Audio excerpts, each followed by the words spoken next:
नमस्कार। हमारे YouTube channel व्योम के पार पर आपका स्वागत है।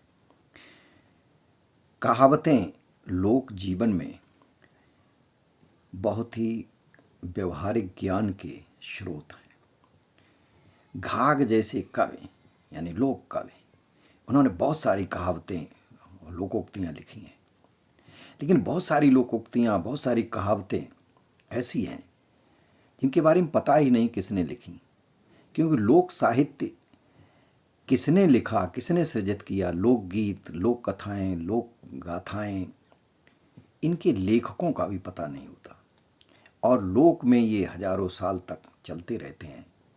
लोक इनसे बहुत कुछ सीखता है और ये कंठानुकंठ एक दूसरे तक पहुंचते रहते हैं। कुछ कहावतें देखें, ये लोक जीवन में खूब प्रयोग होता है इनका। एक कहावत है कि बिना अवसर के अगर कोई बात कही जाए, यानी अवसर नहीं है, समय जिसके अनुकूल नहीं है, और बात किसी और प्रसंग की कोई अगर कहता है तो कितनी भी ज़रूरी बात हो तो भी वो फीकी लगती है। इसके लिए, ऐसी स्थिति के लिए लोक जीवन में एक कहावत प्रसिद्ध है, और वो कहावत है, नीकी हु फीकी लगे बिन अवसर की बात। यानी कितनी भी अच्छी हो लेकिन बिना अवसर के अगर वो बात कही जाए तो अच्छी होने पर भी खराब लगती है। ये कहावत प्रचलित है, खूब इसको सुनी सुनाई जाती है, और एक शिक्षा भी देती है उन लोगों को जो समय के अनुसार बात नहीं करते। यानी जहाँ जैसा अवसर है उसके अनुसार ही बात कहना चाहिए, उस प्रसंग से जुड़ी हुई बात कहना चाहिए। अगर उससे हट कर के आप कुछ कहते हैं तो भले ही आपकी बात अच्छी हो, वो बात पसंद नहीं की जाएगी। तो ये सीखना चाहिए। एक और स्थिति पर कहावत देखें कि जब कोई व्यक्ति किसी दूसरे के अधीन होता है, यानी कर्ज से दबा है या किसी की अधीनता में रहता है, यानी जिसकी जिसकी लगाम उसके पास है ना, और अपने को वो स्वतंत्र बताने की बड़ी बड़ी बातें करता है।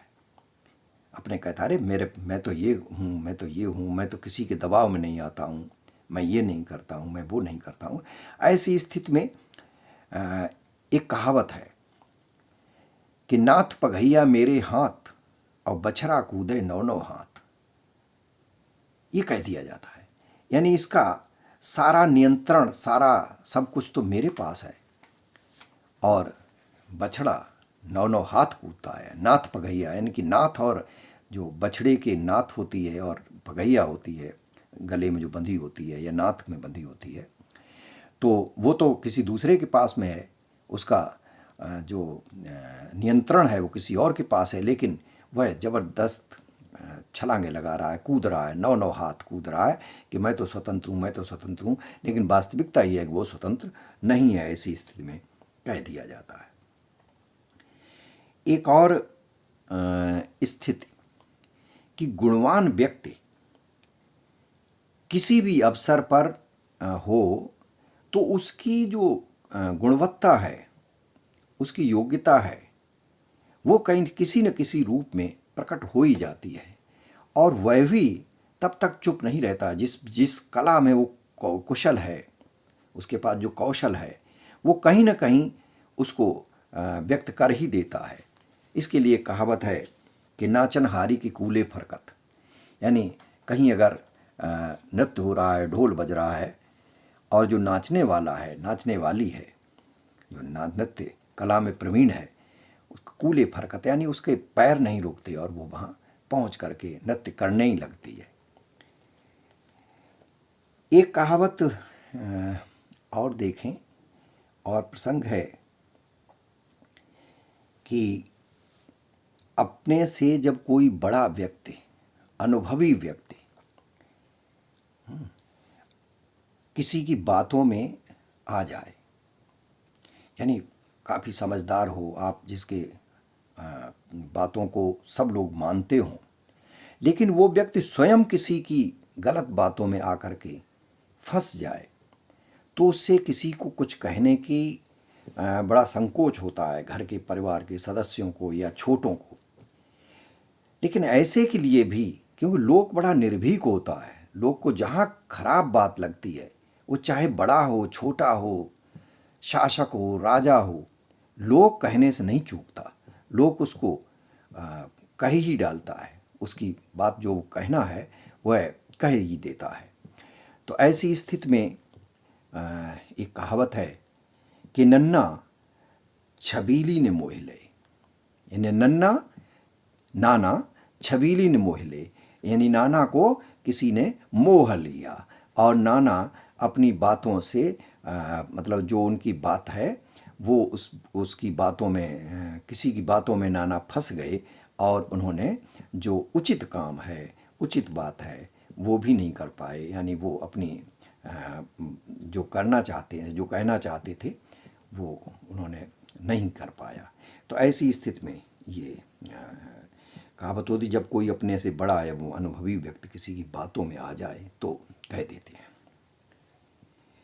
एक और कहावत आज कह करके हम बात पूरी करते हैं कि जो बलवान होता है, शक्तिशाली होता है, उसके सामने सब कानून छोटे हो जाते हैं। ये लोग की का मानना है और लोक प्रचलित ये कहावतें हैं। गोस्वामी तुलसीदास ने भी कहा है, समर्थ को नहीं दोष गोसाई। जो समर्थ होता है उसका कोई दोष नहीं होता, उसके ऊपर कोई कानून लागू नहीं होता। तो इसके लिए एक कहावत है और वो कहावत है कि 90 कानून लाठी के हुरा में। कन्नौजी की कहानी है ये। 90 कानून लाठी के हुरा में, यानी लाठी के हुरा में। लाठी हुरा कहते हैं उसका किनारा, यानी लाठी से किसी को मारना। तो लाठी शक्ति का प्रतीक है। अगर जिसके पास लाठी है, यानी या की लाठी ताकि भैंस, जिसके पास लाठी है उसके पास उसका सब कुछ चलता है। तो लाठी या शक्ति का प्रतीक है। तो जिसके पास लाठी है, जिसके पास ताकत है, जिसके पास शक्ति है, वो सारे के सारे कानूनों को इधर उधर कर देता है, चलता कर देता है, वह उनकी परवाह नहीं करता। हालांकि हमेशा ऐसा होता नहीं है, लेकिन चूंकि कहावतों में जो कहा जाता है उसे आप नकार भी नहीं सकते। उसके प्रतीकार्थ को लीजिए, उसके लक्षणार्थ को लीजिए, तो आपको लगेगा कि ये जो लोक में कहावतें हैं ये लोक वेद हैं, इनका बड़ा महत्व है। और न जाने कब से इनको लोक में कहा सुने एक दूसरे से कह करके और शिक्षा दी जाती रही है। लोक में व्यंग करते रहे हैं, लोक में इधर उधर चलने वालों को, टेढ़ी चाल वालों को सीधा करने के लिए भी ये कहावतें बहुत बड़ा काम करती हैं, एक नियंत्रण काम करती हैं। तो ये भी कह दिया जाता है कि 90 कानून लाठी घोड़ा में, यानी सब कुछ कानून की परवाह नहीं करता जिसके पास ताकत हो। एक तरह से इसको व्यंग में भी आप ले सकते हैं कि जो शक्तिशाली होता है वह कानून की ज़्यादा परवाह नहीं करता। तो आज हमने ये जो कुछ कहावतें सुनी तो आप देखें और आनंद लें। ऐसी कहावतें आपके भी आसपास प्रचलित होंगी। आप कोशिश करें कि उनको कहीं नोट करें और अपने पास सुरक्षित रखें। अगर ठीक समझें तो टिप्पणी में भी लिख सकते हैं कि अगर कोई आपको नई कहावत लोकोक्ति मिलती है तो। आज के लिए बस इतना ही। नमस्कार।